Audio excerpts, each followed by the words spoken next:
To gain greater understanding of e-learning, let's begin with an overview of the history of distance education, looking at its progression through each new technology. As you can see by this timeline, initial distance education was correspondence by way of the post, beginning around 1840.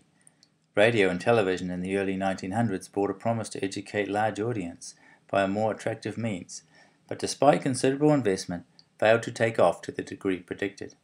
Grand schemes to unite large numbers of schools, including a broadcast system from an airplane, never really got off the ground, eventually losing momentum. Satellite technology in the 1960s allowed broadcast to remote areas, but the invention of the fiber optic cable, along with the World Wide Web in the 1990s, brought rapid two-way communications and the ability for many institutions around the world to offer a great variety of courses using different media and with greater teacher feedback. Let's evaluate these developments through three different lenses. The first lens being that of interaction. Bates divides them up into three generations, the first being single media and one-way communication, for example correspondence by post, the second having the use of multimedia and possibly a tutor, but primarily still one-way communication, with the third being defined by regular two-way communications with a variety of possible media. It's my observation that interaction is a key component in successful education, and has been a large factor in the lack of quality in some of the earlier forms of distance education, especially radio and television. Regardless of the quality of the presentation, there remains the need for a facilitator to help students engage with the material and respond to each person's learning. The second lens is that of motivation. And by that I mean, for what reason is the education being offered? The motivation of the person who pays the bills is important, as they will usually get to make the key decisions as to what the form of education will take.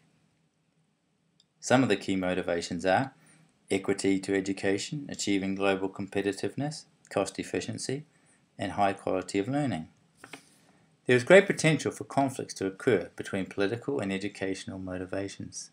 For example, education is costly, and the drive for great cost efficiency, or for profit-taking for that matter, can lead to a more industrialized, impersonal model trading off quality and depth.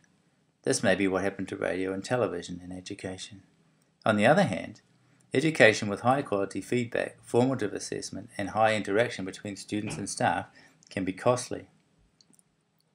The third lens through which we will look at is that of learning theory. In recent years, there has been a shift from a behaviorist approach to a social constructivist approach.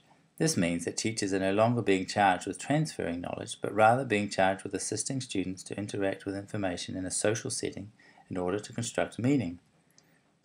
This is easier to achieve in traditional face-to-face classrooms and appears to disadvantage distance learning. Fortunately, online technology has come to the rescue here and allowed distance learning to more closely approximate face-to-face settings. There are several advantages that have surfaced from online distance learning, otherwise known as ODL, especially when applied to motivated adult students.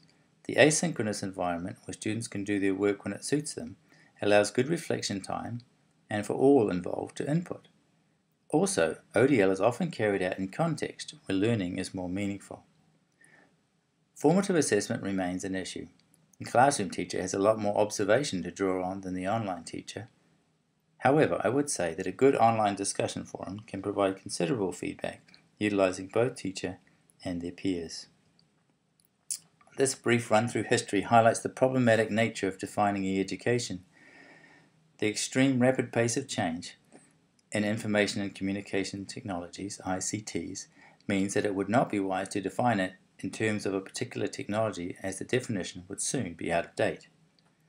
What is clear is that ICT should come alongside and assist the learner and the learning. Particular attention should be placed on defining the learning approach, the desired results for a particular target group, and then selecting an ICT that will best help produce the desired result. We can see that ICTs have been able to reduce the transactional distance in distance educational setting. A question remains as to whether or not it can or will do in the regular classroom.